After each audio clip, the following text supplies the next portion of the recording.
Hello और नमस्कार दोस्तों, मैं मैन प्रकाश स्वागत करता हूं आपका यूट्यूब चैनल मैथ 0 किलोमीटर के अंदर। और कैसे हो आप लोग? आई होप आप सब बढ़िया होंगे और बहुत ही बेहतरीन तरीके से बेटा आपकी प्रिपरेशन चल रही होगी। आज हम करने वाले हैं क्लास नंबर 17 डोमेन और रेंज की होने वाली क्लास। बेटा पीछे वाली क्लास के अंदर अपन ने डोमेन के बारे में काफी कुछ डिस्कस कर लिया था और उसमें अपने पास में जितने भी टाइप थे उन टाइप को अपन ने कवर कर लिया था। उसमें 8 टाइप थे ना अपने पास में, 8 टाइप को अपन ने कवर कर लिया था। अब आगे की चीजें कुछ देखने वाले हैं, बाद में अपन क्वेश्चन शुरू करेंगे। तो चलो, इससे पहले छोटी सी एक इन्फॉर्मेशन, क्या मुझे अनअकैडमी फॉलो कर सकते हो, जहाँ पे मेरे 61 फॉलोवर अनअकैडमी पर प्रोफाइल है मैन पालकस और 41 डेडिकेशन मिल चुके हैं बेटा। तो आज ही मेरे को फॉलो कर लो। अनअकैडमी की प्रोफाइल लिंक डिस्क्रिप्शन में मिल जाएगी, वहां पे क्लिक करते डायरेक्ट मेरे को फॉलो कर सकते हो। मैं आगे आने वाली क्लासेस जितनी भी अनअकैडमी पे होंगी वो आप आराम से देख पाएंगे, फ्री बैच फ्री वे, और पैसे वाले पैसे देके। ठीक है, मैं आपको एनडीए नेवी और एयरफोर्स की तैयारी करवाता हूँ और आपके स्कोर को बेहतरीन बनाने का प्रयास करता हूँ, ताकि आप जल्दी से जल्दी देश की सेवा के लिए जो जुनून आपके दिल में है वो अपने पूरा कर पाए और पेपर के अंदर सिलेक्ट होकर जल्दी से देश की सेवा करने का मौका मिले। ठीक है बेटा, तो ये मैं खुद एयरफोर्स सिलेक्टेड हूँ, मेरी मैथ्स के अंदर 25 मार्क्स हैं, आप देख भी पा रहे हो यहाँ पर। ठीक है, तो चलो भैया, ये देखो यहाँ पर 25 है ना, देख लो आपके सामने है सारा सिस्टम। तो आपको भी मैं 25 लाइक की बना दूंगा, आपको एकदम मजा आ जाएगा पेपर के अंदर, टेंशन ही लेनी नहीं है। मैथ्स के अंदर तो भूल जाना कि सर कुछ अपने पास में एक ऐसी चीज जो अपन नंबर कटने की संभावना है कभी नहीं रखेंगे बेटा। 25 में से 25 आएंगे। चलो शुरू करते हैं अपन आगे क्लास। आगे की क्लास शुरू करने से पहले एक 2-3 नोट लिख लो बेटा। सबसे पहले तो वो नोट 2000 का नोट नहीं है, ये नोट नॉर्मल नोट है। ये नोट लिखो बेटा, नोट बहुत इंपॉर्टेंट है सारे के सारे। पहला नोट आप ये लिखो कि जैसे अपने पास में y इक्वल टू एक फंक्शन एफ एक्स दे रखा है सपोज दैट, और एक अपने पास में दूसरा फंक्शन y इक्वल टू दे रखा है जी एक्स। दो फंक्शन दे दिए अपने को और अपने को बोला गया कि दोनों को ऐड कर दिया गया, दोनों को ऐड कर दिया गया। सपोज दैट वो तीसरा नया ही आ गया। अब दोनों को ऐड करने के बाद तो थर्ड नया कोई फंक्शन बनेगा, एफ एक्स प्लस जी एक्स। अब आपने को क्या बोला गया कि यार इसका डोमेन बताओ कितना होगा। दो फंक्शन का एडिशन किया गया और अपने को बोला गया कि सर इसका अपने पास फंक्शन, इसका फंक्शन का दोनों को ऐड करने के बाद इसका डोमेन क्या होगा। तो इसका डोमेन कैसे करोगे, ध्यान से देखो। आपको क्या करना है, कुछ भी इतना ही करना है कि डोमेन सपोज दैट पूछा जाता है एफ प्लस जी, एफ एक्स प्लस जी एक्स को मैं एफ प्लस जी से शो कर रहा हूं, या फिर आपको पूछा गया F multiply G, suppose that multiply भी कर दिया जाए। यहीं पे y की वैल्यू अगर सपोज दैट मल्टीप्लाई करवा दी जाती है, एफ एक्स मल्टीप्लाई जी एक्स करवा दिया जाता है। ऐसा भी हो सकता है। ये अलग फंक्शन है बेटा, ये अलग फंक्शन है, ये अलग फंक्शन है, ये अलग फंक्शन है। अगर इस टाइप के अपने पास डोमेन पूछ लिया जाए तो इनका डोमेन क्या होता है, वो ये होता है कि आप अलग से फंक्शन एफ एक्स का डोमेन निकालो और डोमेन जी एक्स का निकालो और दोनों को क्या कर लो, अपने पास इंटरसेक्शन ले लो, दोनों के बीच का इंटरसेक्शन ले लो। तो वो अपने पास में क्या बन जाएगा, जो एफ एक्स प्लस जी एक्स ले लो, चाहे एफ एक्स माइनस जी एक्स ले लो, एफ एक्स इंटू जी एक्स ले लो, माइनस कर दो यहाँ पर बेटा, साथ में यहाँ पर माइनस भी कर दो कि बीच में प्लस माइनस कुछ भी करवाया जाए अपने पास में। तो इनका डोमेन मतलब क्या होगा, दोनों का डोमेन अलग अलग निकालेंगे और उसका इंटरसेक्शन पॉइंट निकाल देंगे। आई होप आपको समझ में आ गया। अब आप बोलोगे सर एफ एक्स अपॉन जी एक्स करवा दिया, तो देखो अपने पास में अगर एफ अपॉन जी करवा दिया तो कोई दिक्कत नहीं है। अपने क्या करेंगे, वही बात दोबारा, डी ऑफ एफ बताना है, डी ऑफ जी बताना है, दोनों का डोमेन अपने पास बताना है। लेकिन एक एडिशनल चीज भी आ जाएगी। एडिशनल क्या आ जाएगी कि डी जी एक्स जो अपने पास है उसकी वैल्यू जीरो नहीं होनी चाहिए। जी एक्स की वैल्यू क्या नहीं होनी चाहिए, जीरो नहीं होनी चाहिए। नीचे वाला जैसे एफ एक्स अपॉन जी एक्स आ गया तो डिफाइन होना चाहिए, दोनों का अलग अलग डोमेन निकाल के अपन ने इंटरसेक्शन निकाल लिया। लेकिन नीचे वाला जीरो भी नहीं होना चाहिए, क्योंकि नीचे वाला जीरो बन गया फिर अनडिफाइन केस बन गया। समझ रहे हो बात को? तो उसको रखने के लिए आपको इसमें एडिशनल चीज ये पता होनी चाहिए कि जी एक्स जीरो नहीं होना चाहिए। अब क्वेश्चन करेंगे तो समझ में आएगा। जैसे अपने पास क्वेश्चन दे दिया, देखो ध्यान से, अपने पास में क्वेश्चन आ गया sine x plus sign inverse x, ये अपने पास दे दिया। अब इसका डोमेन पूछ लिया तो क्या होगा, तो बोला सर इसका अलग से निकाल लेते हैं, कितना होता है, तो बोला sir X belongs to R होता है इसका डोमेन, तो और इसका कितना होता है, तो बोला सर -1 से लेके 1 होता है। याद करवाए थे नहीं करवाए थे बेटा, याद कर लेना। और इन दोनों का क्या लेना है, बोला सर इन दोनों का इंटरसेक्शन लेना है, इन दोनों का इंटरसेक्शन, यानी दोनों का अपने इंटरसेक्शन निकालना, वो इंटरसेक्शन -1 से 1। एक तो बोल रहे हैं सारी वैल्यूज ले लो, आज सारी रियल वैल्यूज, एक बोल रहा है कि यार -1 से 1 ही लेना है, तो हमने बोला यार सारी अपने पास इंटरसेक्शन मतलब जो दोनों में है -1 से 1, तो ये अपने पास में क्या बन गया, डोमेन ऑफ एक्सप्रेशन बन गया। इस टाइप से करते हैं। बात समझ में आई कि नहीं आई? जैसे सेकंड क्वेश्चन देखो, ये तो पहला क्वेश्चन हो गया। क्वेश्चन बेटा जो एनडी के अंदर आए वो थोड़ी देर बाद स्टार्ट करने वाले हैं अपन। तो देखते हैं कौन बच्चा बता पाएगा सही से। Sine inverse x by two आ गया, प्लस में अपने पास suppose that x plus one, इसका बताओ जल्दी से कितना होगा। तो आपने बोला सर वापस वही बात आई, साइन इनवर्स माइनस वन से वन बताया था सर, तो एक्स बाई टू की वैल्यू कितनी आई, माइनस वन से लेके वन, ये करवाया था पिछली क्लास के अंदर। और ये कितना हो गया, तो बोला सर अंडर रूट का मतलब हो गया एक्स प्लस वन की value greater than equal to zero. तो यहां से x की वैल्यू आ गई सर माइनस दो से लेके दो के बीच में, और ये बोल रहा है x की value greater than minus one. इन दोनों का क्या लेना है, इंटरसेक्शन। ये क्या बोल रहा है एक्चुअल में कि x की वैल्यू माइनस दो से लेके दो के बीच आ रही है, ये वैल्यूज ले रहा है, और ये बोल रहा है कि x की वैल्यू माइनस वन जो है इससे बड़ी होगी।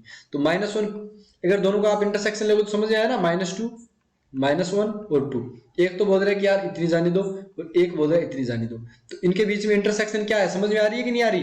बोला सर ये वाली बात हो गई, यानी अपने पास में इनका डोमेन, क्लियर कट डोमेन क्या बनेगा, तो बोला सर डोमेन ऑफ एक्सप्रेशन अपने पास में आ गया माइनस वन से लेके टू के बीच, माइनस वन से लेके टू के बीच में आ गया। तो इस टाइप से आपको बताना है, ठीक है। नेक्स्ट क्वेश्चन भी देख लेते हैं। सपोज दैट अपने पास में आ गया x माइनस टू और मल्टीप्लाई में है अपने पास में x प्लस टू, इन दोनों का मल्टीप्लाई दे रखा है, जल्दी से बताओ कौन बचा बताएगा। तो बोला कि सर पहले इस वाले की बात कर लेते हैं, तो x minus two greater than equal to zero होना चाहिए। अच्छा इसकी बात कर लेते हैं, ये कितना हो जाएगा, तो बोला सर ये x plus two greater than equal to zero होना चाहिए, यानी x की वैल्यू सर ये तो बोला है greater than equal to two, ये बोला है greater than equal to minus two, यानी ये तो बोला है कि x की वैल्यू माइनस दो से बड़ी हो, और ये बोला है x की वैल्यू दो से बड़ी हो। तो दोनों का अगर आप इंटरसेक्शन लोगे तो क्या बोलोगे कि x की वैल्यू दो से बड़ी कर दो। आप लंबर लाइन में बना के देखो। अब कई बच्चे क्या करेंगे, कई दिमागदार क्या करेंगे कि इसको मल्टीप्लाई कर देंगे कि सर दोनों को a plus B A minus B बन रहा है, ये अलग क्वेश्चन बन गया। मैंने क्या बोला था डोमेन बताते टाइम कि एक्सप्रेशन को चेंज नहीं करना है बाबू, अगर ये बात करोगे तो ये तो x square minus four greater than equal to zero हो गया। यहां से आप क्या बताओगे, x plus two multiply x minus two greater than equal to zero, तो यहां से तो x की भैया बहुत सारी वैल्यूज आ जाएंगी। क्या, एक तो आएगी माइनस इन्फिनिटी से माइनस का two union two to infinity. अब देख लो इसके अंदर एक्स्ट्रा वर्ड भी आ गए, इसमें क्या हो गया, एक्स्ट्रा वर्ड का मतलब एक्स्ट्रा शब्द अपने पास आ गया कि ये तो दो से ज्यादा, और ये बोल रहा है कि माइनस वाले भी आ गए। तो याद रखना कभी भी जब डोमेन बताते हो तो इसमें अपने पास में मैग्नीफाई कुछ भी नहीं करना है, सिंप्लीफाई मत करना, उसको जो दे रखा है उसको देखना है और उसका इंटरसेक्शन कर देना है। आई होप आपको समझ में आ गया, समझ में आया कि नहीं आया, आई होप आपको समझ में आ गया। चलो भैया नेक्स्ट क्वेश्चन जैसे अपने पास में और करते हैं। मजा आ रहा है ना क्वेश्चन करने में, तभी मजा आएगा बेटा जब पढ़ रखा है पहले। फिर देखना मैं आपको जो एनडी के आए हुए क्वेश्चन कराऊंगा तो आप हंसोगे उनके ऊपर, यार ऐसे क्वेश्चन भी आते हैं क्या। सही बता रहा हूँ, ये आ गया x minus one two minus x. अब वापस इनका क्या करना है, तो बोला सर पहले कोस एक्स का बता दो सर, तो cos x greater than equal to zero. एक तो ये हो गया सर, और एक क्या हुआ, तो बोला सर इसका मतलब हो गया कि x minus one two minus x greater than equal to zero. एक चीज मैं बताऊं सबसे पहले इस क्वेश्चन के अंदर ही देख लो, आप एक बात बताओ कि दोनों का आपने क्या किया, दोनों का डोमेन निकाला और दोनों डोमेन के अंदर कॉमन क्या आया वो चीज बताई। तो एक बात बताओ, एक चीज ध्यान से सुनना मेरी, कि जैसे मैंने ओनली एक फंक्शन जैसे x minus to x plus two multiply के अंदर मैंने ओनली एक्स प्लस टू का निकाला, तो क्या बोला x greater than minus two. तो जो आंसर आएगा, आंसर जो लास्ट आंसर निकल के आएगा वो या तो x greater than equal to minus two ये होगा, या इससे कम होगा। ज्यादा नहीं हो सकता ना, ज्यादा कब होगा, जब अपन यूनियन करेंगे। दोबारा सुनो बात को, जब अपन दोनों फंक्शन का डोमेन का इंटरसेक्शन करेंगे तो इंटरसेक्शन से वैल्यूज ऑफ एक्स कम हो जाएगी या सेम बनी रहेगी, उससे ज्यादा कभी नहीं होगी। ये बात समझ में आ रही है क्या, हमेशा कम होगी वैल्यूज। इंटरसेक्शन लेने से क्या होती है, वैल्यूज कम हो जाती है, क्योंकि वो इसके अंदर आए कि ना आए क्या पता भाई, अगर आ रहा है तो सही है, ना आए तो फिर वो अपने पास कोई कॉमन ही नहीं रहा, फाइव भी आ जाता है आंसर, कई बार खाली नूल सेट आ जाता है। तो ये चीज आपको मैं समझाने का प्रयास कर रहा हूँ। बाकी ये क्वेश्चन अपर लेवल है, आईआईटी के अंदर आया हुआ है, लेकिन ध्यान से देखो अगर आप इसको करोगे तो बोला सर ये काम करते हैं एक्स माइनस वन, सर यहाँ पे टू माइनस एक्स है, मैंने आपको ये सोल्व करनी बता रखी है, आप इसको एक्स माइनस टू कर दो सबसे पहले, और ये माइनस वाला साइन इसको चेंज कर दिया, ये आ गया। और इसका मतलब क्या हो गया, एक से लेके दो के बीच की सारी वैल्यूज, क्योंकि इधर पॉजिटिव आएगा इधर नेगेटिव, पॉजिटिव हमें नेगेटिव चाहिए, यानी एक्स बिलोंग करना चाहिए वन से लेके टू के बीच। अब देखो ये कोस एक्स को सोल्व करने की जरूरत ही नहीं पड़ी बेटा। बोला सर कैसे, अब देखो मैं ग्राफ बना के बताता हूँ आपको। ये ग्राफ ये लगाया क्या हाथ, दोबारा बनाते देखो ध्यान से, यार मैं वो इक्विपमेंट भी नहीं लेके आया। चलो ग्राफ ऐसे ही कर लेते हैं। अपने पास में ग्राफ कैसा था, कोस का कैसा ग्राफ था, बोला सर कोस का ग्राफ कुछ ऐसा था, ऐसा, फिर अपने पास ऐसा, फिर अपने पास ऐसा, ऐसा कुछ ग्राफ चल रहा था। इधर भी अपने पास में ऐसा ही कुछ था, ऐसा हुआ। अरे यार इधर चला गया, ये 1 सेकेंड, इस टाइप से कुछ था। बोला हाँ सर। अब ध्यान से सुनो, अपन ने क्या बोला कि सर एक जो आंसर आया है ना, ये आंसर कितना है, 0 है। ये पता है पाई बाई टू है। ये अपने पास में पाई है, ये अपने पास में 3 पाई बाई टू, यही तो आंसर है ना। अब बोला सर अपने पास में क्या बोला गया था कि उस x की वैल्यू 1 से 2 के बीच आ रही है। पाई बाई टू लगभग कितना होता है, बोला सर 3.14/2, यानी 1 पॉइंट समथिंग है, पाई 3 यानी 2 इनके बीच में रहेगा और 1 इससे इधर हो जाएगा। अब एक तो बोल रहा है कि सर x की वैल्यू 1 से लेके यानी अपने पास में 2 के बीच ऐसे हो जाएगी। अब देख लो, अब क्या बोला, अपने पास में cos x greater than equal to 0 होना चाहिए। कब, जब x की वैल्यू 1 से 2 चले। अब x की वैल्यू 1 से 2 चली तो cos x ग्रेटर देन कब रहा, इस पार्ट में तो रहा नहीं होनी, बाकी तो सब 0 चला गया, यानी सर ये वैल्यूज हो गई। तो आप आराम से बता सकते हो कि cos x कब कब ऊपर रहा, तो बोला सर 1 cos 1 से लेके पाई/2 तक की बात हो रही है। मतलब आप ये बोलोगे टोटल इनका जब अपन करेंगे तो x 1 करेगा 1 से लेके पाई/2 के बीच।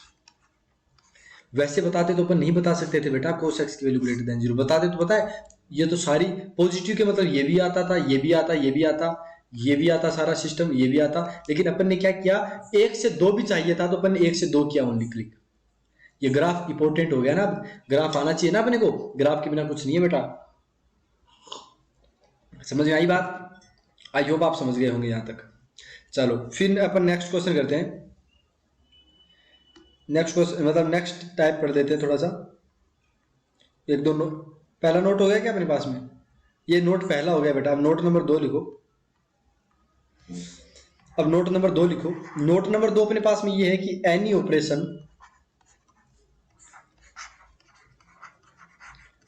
Operation of undefined will be undefined. इसका मतलब अगर कोई भी एक्सप्रेशन में अपने पास में जैसे 3-4 एक्सप्रेशन का एडिशन दे रखा है और उनमें से एक भी एक्सप्रेशन का जो अपने पास आंसर अनडिफाइंड बन जाता है तो अपन पूरे फिर चेक ही नहीं करेंगे, फिर अपन क्या बोलेंगे कि x बिलोंग्स टू 5, यानी आंसर 5 आ गया, यानी x की वैल्यू क्या होगी 5 होगी, यानी उसके अंदर कुछ मैच ही नहीं हुआ। मैच नहीं हुआ तो x बिलोंग्स टू 5 कर लो या x इक्वल टू 5 कर लो कि इस 5 आ गया सॉल्यूशन, यानी नुल सेट आ गया। क्या बोलोगे, नुल सेट आ गया। आई होप आपको ये चीज समझ में आ गई होगी। अब क्वेश्चन करेंगे तब बहुत अच्छे से पता चलेगा। देखो क्वेश्चन करते हैं फिर पता चलेगा। जैसे आपके पास में एग्जांपल लिखो, जैसे आपके पास में एग्जांपल आ गया x-4 को मल्टीप्लाई किया गया x-2 से। मल्टीप्लाई का साइन है, ये मल्टीप्लाई लिख दो sin x-2 से। अब बताओ आप खुद देखो, बोला सर इसको ग्रेटर देन 0 रहना पड़ेगा तो x-4 greater than equal to 0, तो x की वैल्यू आ गई सर 4 से बड़ी। और यहां से क्या बोलोगे, तो बोला sir sin x-2 greater than equal to 0, तो यहां से आप क्या बोलोगे कि sin x greater than equal to 2। अब आपको दिख रहा है यहाँ पे कि सर ये सबसे ये गलत बात है, क्योंकि हमने बताया रखा है sin x की वैल्यू, sin x की रेंज ही -1 से 1 के बीच होती है, तो 2 कैसे आया, किसी हाल में नहीं आ सकता। ये कभी भी अपने पास में sin x की वैल्यू 2 से बड़ी नहीं रह सकती, तो ये क्या है, अनडिफाइंड केस बन गया, ऐसा कभी हो ही नहीं सकता। तो पर x के बारे में क्या बोलेंगे कि x equal to 5, x belongs to 5 कर लो जैसा आपका मन करे, यानी सर नुल सेट बन रहा है। क्या बन रहा है, नुल सेट बन रहा है। आई होप आपको ये चीज समझ में आ रही होगी। नुल सेट क्यों बना, अच्छे से समझ में आ गया होगा। कई बार होता है कि एक अब अपना x-4 की जगह sin x-2 क्लिक करते ही दिमाग में पता चले ऐसा नेगेटिव वैल्यू आएगी, ये आपको दिमाग में चलना चाहिए तब जाके बात बनेगी। अच्छा एक चीज और बता दूं मैं आपको, जो बच्चे अक्सर गलती कर देते हैं लेकिन गलती नहीं करनी चाहिए, कि 0 को किसी भी नंबर से, देखो बेटा छोटी क्लास के अंदर होते हैं अच्छी बात है, लेकिन अब बड़ी क्लासेस के अंदर आगे 0 को अगर अपन किसी भी नंबर से मल्टीप्लाई करते हैं, एनीथिंग 0 इंटू एनीथिंग, अपन ये नहीं बोलेंगे कि 0 होगा। ध्यान से सुन लेना, 0 को किसी भी नंबर से मल्टीप्लाई करते तो 0 नहीं आता। बोला सर मजाक कर रहे हो, अरे मजाक नहीं कर रहा, सही बोल रहा हूँ। लेकिन 0 को आप एनीथिंग, लेकिन एनीथिंग से तो मल्टीप्लाई कर रहे हैं, लेकिन डिफाइन होनी जरूरी है, वो डिफाइंड होगी तभी अपन क्या बोलेंगे इसकी वैल्यू 0 आएगी। जैसे यहां पर आप क्या दिमाग लगा सकते थे कि सर x की वैल्यू 4 रख दो तो 0 इंटू 0 बन जाएगा, ये कंडीशन तो बता सकते हो, लेकिन ऐसा नहीं करना बाबू, कि अपने को 0 इंटू एनीथिंग का मतलब 0 नहीं होता, एनीथिंग डिफाइंड भी तो होना चाहिए ना। वहां पे sin x-2 डिफाइंड नहीं था तो अपन 0 नहीं कर पाए। बेटा मोस्ट इंपॉर्टेंट चीज है, याद कर लेना आज के बाद, आगे की मेन पेपर जो लगेगा ना उसमें काम आएगा, भले यहाँ पर काम ना आ रहे हो लेकिन आगे जाके काम आएगा। नाइन्थ मतलब 9th 10th के अंदर अगर आप हो तो फिर कोई मतलब नहीं है, पर आपको पता होना चाहिए, छोटे बच्चों की तरह आप नहीं करना। x-4 हो गया, लेकिन sin x-2 हो गया। जैसे इसी क्वेश्चन को यहाँ पर करते हैं, ये अलग अलग है बेटा, यहाँ पर ये अलग अलग मल्टीप्लाई किए गए थे, यहाँ पर अलग अलग, तो दोनों फंक्शन अलग है, मैंने थोड़ी देर पहले ही बताया था। इसका मतलब क्या है, इसका मतलब ये है कि x-4 multiply sin x-2 greater then 0 होना चाहिए, इक्वल टू 0। तो बोला सर एक बात बताई, ये तो हमेशा नेगेटिव रहेगा, क्यों sin x-2 है, इसकी वजह तो हमेशा नेगेटिव रहेगी। अब पूरे एक्सप्रेशन को पॉजिटिव बनाना है, क्योंकि यहाँ पे दे रखा है, इसका मतलब सर ये भी नेगेटिव रहा होगा, नेगेटिव इंटू नेगेटिव पॉजिटिव होगा, तो x-4 की वैल्यू क्या रही होगी, नेगेटिव, और इक्वल टू भी दे दो, तो x की वैल्यू कितनी होगी, लेस देन 4 होगी, मतलब ये वैल्यू आ जाएगी सर इसके डोमेन में। यानी डोमेन क्या बताओगे कि सर डोमेन की अगर हम बात करेंगे तो -∞ से लेकर 4 की बात हो रही है सर। आई होप आपको ये चीज समझ में आ गई हो, आई कि नहीं आई, आई होप आपकी आ गई होगी। देखो बेटा बहुत बहुत इंपॉर्टेंट चीज बता रहे हैं आपको, ध्यान से तसल्ली से सुन लो, ताकि पेपर में अच्छा से मार्क्स आ जाएं और कोई समस्या ना आए, ठीक है। जैसे एक क्वेश्चन और कर लो यहाँ पर, फिर अपन एक दो क्वेश्चन और कर लो, आज की छोटी क्लास रखेंगे अपन वैसे भी, क्योंकि आगे अपन नेक्स्ट क्लास में बनाने वाला हूँ, तो उसमें थोड़ा सा मेरे को टाइम लगेगा। उसमें मैं क्या करूँगा, उसमें मैं पिछले जितने भी एनडीए के अंदर या केट एग्जाम के अंदर क्वेश्चन आए हुए हैं वो देखेंगे। केट के भी जरूरी होते हैं बेटा, और आईआईटी के अंदर भी जो नॉर्मल क्वेश्चन आए एनडीए टच मार सकता है वैसे क्वेश्चन करें, एनडीए एयरफोर्स वाले, ठीक है। जैसे ये आ गया, इसका डोमेन पूछ लिया गया, तो कैसे बोलोगे, तो बोला इसका मतलब ये होगा sir sin² x multiply sin²x-3 की value greater than equal to 0 होनी चाहिए, ध्यान से देखना। बोला हाँ सर ठीक है, अच्छी बात है, आपने सही बताया, अच्छी बात बताई, लेकिन सर कोई फायदा नहीं है इस चीज का। मैंने बोला क्यों भाई, क्योंकि सर sin² x की वैल्यू ऑलवेज, किसी के स्क्वायर की वैल्यू ऑलवेज क्या होती है, नॉन नेगेटिव होती है, नॉन नेगेटिव होती है। लेकिन यहां पर सर ये sin²x की मैक्सिमम वैल्यू 1 होगी, तो भी 1 - 3 कितना हो गया, माइनस का बनेगा, माइनस का बनेगा ना अपने पास में। बोला हाँ सर जी आप सही बोल रहे हो, एकदम कोई दिक्कत वाली बात नहीं है। तो सर ये यहाँ पे कितना करोगे आप जल्दी बताओ। तो बोला सर इसका मतलब ये हो गया कि ये अपने पास पहले से नेगेटिव है, तो ये सर कभी वैल्यू पॉसिबल ही नहीं होगी, नहीं होगी ना, क्योंकि नेगेटिव को पॉजिटिव से मल्टीप्लाई करोगे तो पॉजिटिव आएगा, सो नेगेटिव आएगा, लेकिन यहाँ पर पॉजिटिव दे रखा है, मतलब x बिलोंग्स टू सर दोबारा क्या हो गया, 5 null सेट आ गया भाई, क्या आ गया, null सेट आ गया। लेकिन एक चीज याद करना, दोबारा इसको काटो बेटा, क्योंकि सर अब एक ऐसा पॉइंट है आ जाएगी। बोला कौन सा, बोला सर sin x को 0 कर दो, sin x को 0 कर दिया तो क्या हो जाएगा, मैंने क्या बोला था बेटा, एक चीज दोबारा देखो, यहां पर अलग चीज थी, यहां पर क्या था, sin x-2 को ग्रेटर देन 0 होना था, ये डिफाइंड होना चाहिए था। लेकिन यहां पर क्या हुआ कि दोनों का multiplication greater than equal to 0, मैंने sin x को 0 दे दिया, तो ये 0 इंटू माइनस का 3 कर रहा है, मतलब सर अब आप भाई नहीं बोलोगे, आप ये बोलोगे कि r सॉरी n पाई, क्या बोलोगे, एन पाई बोलोगे। क्यों बोलोगे एन पाई, क्योंकि एन पास में कोस की वैल्यू क्या होती है, सॉरी साइन की वैल्यू क्या होती है, 0 होती है, क्योंकि वो रूट होते हैं उसके। तो ये आंसर होगा बेटा। आई होप आपको ये एकदम सही तरीके से समझ में आ गया, जो जिसके दिमाग है अच्छा वाला वही इस चीज को समझ पाएगा, वरना नहीं कर पाएगा, ठीक है। आई होप आपको अच्छे से समझ में आ गया, ठीक है। अब अपन एक क्वेश्चन और करें क्या,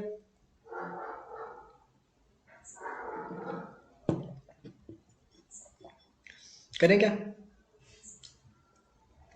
वैसे चलो बता देते हैं, छोटा सा है, लेकिन यार वो ये ना कल को फिर दिक्कत ना आए, बच्चे बहुत सारे देखते हैं इनको, आगे आने वाली हर हर साल इसके व्यूज बढ़ेंगे, क्यों बढ़ेंगे, क्योंकि अच्छा पढ़ाया तो आगे प्रोग्रेस होगी। लेकिन बच्चों को यही जब वीडियो रिकमेंडेड करने हैं कि भैया ये पढ़ो ये पढ़ो, कम ज्यादा किया जाएगा। ये दे दिया अपने पास में, अब बोला गया इसके बताओ, तो कई बच्चे इसको क्वाड्रेंट से भी करते हैं, कई बच्चे अपन नॉर्मल भी कर सकते हैं, कि बोला कैसे सर, sin x की value greater than equal to, पहले 1 को भेजा फिर 2 को इस साइड भेज दिया, इसकी बात हो रही है। अब अपने को ग्राफ तो बनाना पड़ेगा, अपने को ग्राफ तो बनाना पड़ेगा, अगर ग्राफ नहीं बनाया तो फिर काम नहीं बनेगा, समझ आ गई बात। बोला ठीक है सर, पहले sin x का ग्राफ बना ले सर, तो भैया sin x का ग्राफ बना ले, मैं लेके आता हूँ इक्विपमेंट मेरा, वरना ग्राफ सही नहीं बनेगा, मजा नहीं आएगा, ठीक है। तो मैं लेके आता हूँ, एक सेकंड रुको आप।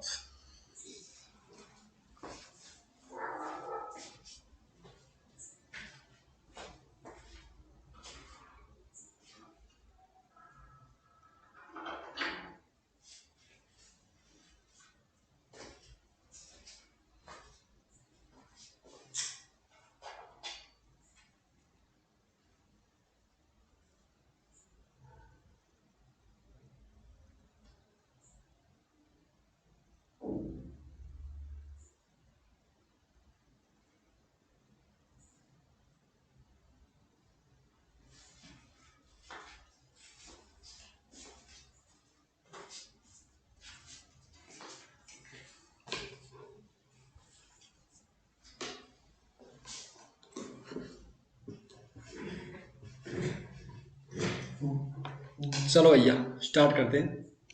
ये लाइट डिम है क्या इसकी?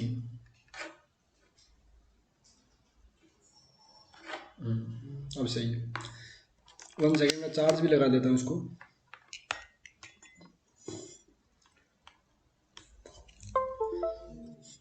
चलो अब देखो, अपने पास में ग्राफ बनाने वाले हैं बेटा, ध्यान से देखते रहना।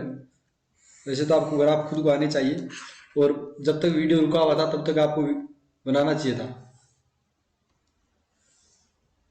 ठीक है। लेकिन आपने क्या किया, दिमाग लगाया, आपने ग्राफ बनाया नहीं, ठीक है। ये ग्राफ तो अपने पास में हो गया ऐसे। अब साइन का ग्राफ बनता है वो कुछ ऐसा बनता है मास्टर साहब,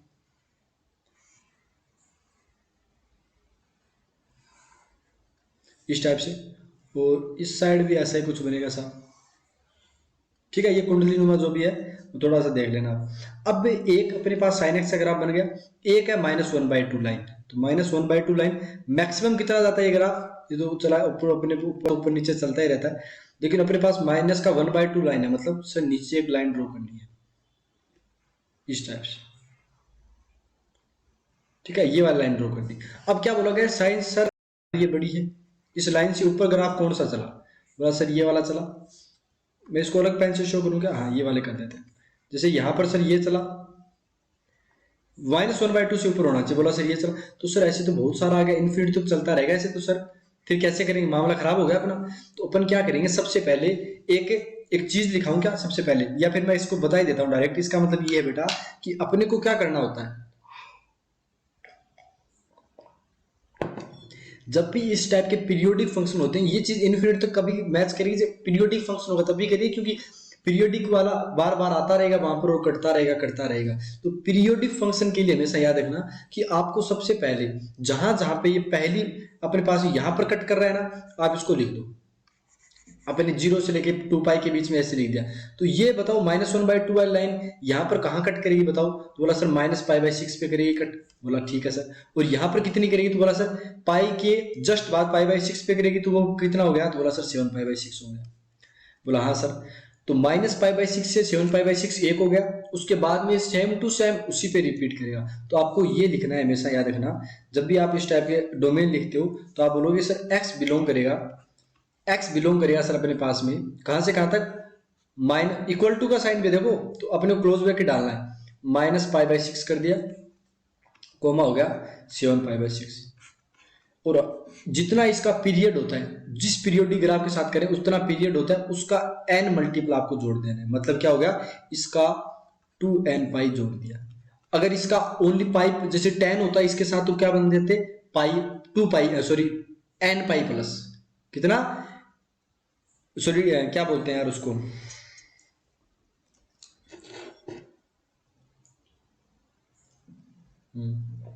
इसका पीरियड कितना है, 2π है, n साथ में लगा दिया, और ऐसे 2nπ इधर कर दिया प्लस के साथ। और आपने सबका क्या किया, यूनियन किया, क्योंकि सारे जितने भी ग्राफ उनका किया, और n क्या कर रहा है यहाँ पे, इंटीजर से बिलोंग कर रहा है। अगर यही चीज कहाँ होती, tan के अंदर होती, तो आप nπ करते हो, क्योंकि उसका पीरियड पाई था, उसका n गुना, यहाँ पर 2π का n गुना। समझ में आ गया। एक क्वेश्चन और करें फिर समझ में आ जाएगा। जैसे tan x की value greater than equal to 3 दे, √3 दे दी, ये पूछ लिया जाए तो बस tan का ग्राफ बनाओ, और क्या है। tan का ग्राफ जैसे बहुत सारे बनेंगे ना अपने पास, बार बार रिपीट करते, सपोज अपन ने बस इतना ही ग्राफ बनाया, ये अपने tan इनवर्स नहीं है, tan का ये ओनली, तो ये π/2 को यहाँ पर अप्रोच करने की कोशिश करेगा, और यहाँ पर ये -π/2 को अप्रोच करने की कोशिश करेगा। √3 अपने पास आ रहा है, तो √3 की लाइन कहाँ बनेगी बता दो, तो बोला सर y = √3 अपने पास सपोज दैट यहाँ पर आएगा सर, सर यहाँ पे तो नहीं आएगा, यहाँ पे आ गया तो फिर मैं शो भी नहीं कर पाऊंगा आपको ढंग से, थोड़ा नीचे कर देते हैं इस लाइन को। बोला कैसे सर, देखो ऐसे कुछ हो गया लाइन सपोज दैट। अब यहां से लेके ऊपर वाली वैल्यू हमेशा ही बड़ी रहेगी। ये क्या आया, बोला सर अपने पास में x बिलोंग्स टू, आराम से बताएंगे, इस पे y की वैल्यू √3 आ रही है, तो x कितना होगा √3 पे, वो तो बोला सर ये अपने पास में π/3 होता है कि नहीं होता। तो आप क्या बोलोगे कि सर π/3 हुआ, और कहां तक π/2, लेकिन π/2 को ओनली अप्रोच करने की कोशिश कर रहा है, तो ये हो गया। ऐसे भी आगे ग्राफ बनते रहेंगे ना, ऐसे करके ऐसे भी पीछे बनते रहेंगे, तो आपको nπ ऐड कर देना है दोनों साइड, बस और कुछ नहीं करना। और यूनियन कर देना है इन सब का एन बिलोंग्स टू इंटीजर। तो ये आंसर हो गया। जस्ट आप देखते ही बता सकते हो। ये कब बता पाओगे? जब आपका क्लियर होगा फंडा। आई होप आपको ये चीज समझ में आ गई होगी। अब अपन नेक्स्ट क्लास के अंदर डोमेन वो सबके क्वेश्चन करेंगे बेटा। आज के लिए बस इतना ही। और नेक्स्ट क्लास के अंदर मैं क्वेश्चन बना रहा हूँ आपके लिए स्पेशली, ताकि सारे क्वेश्चन जितने भी हैं केट के किताब के हो, चाहे वो एनडी की किताब की हो, चाहे वो एयरफोर्स की किताब की हो, सारे के सारे क्वेश्चन अपनी प्रैक्टिस वगैरह देख के सारे डोमेन के क्वेश्चन करेंगे। तो मिलते हैं नेक्स्ट क्लास के अंदर। नेक्स्ट क्लास थोड़ी लंबी हो सकती है, मिलेंगे आपके साथ। तब तक के लिए धन्यवाद, बाय बाय, टेक केयर। ऐसे ही अपने प्यार में बहुत बरसाते रहिए बेटा, ठीक है? तो चलो नेक्स्ट क्लास के अंदर मिलते हैं अपन। तब तक के लिए धन्यवाद, bye bye, take care, thank you so much, bye bye.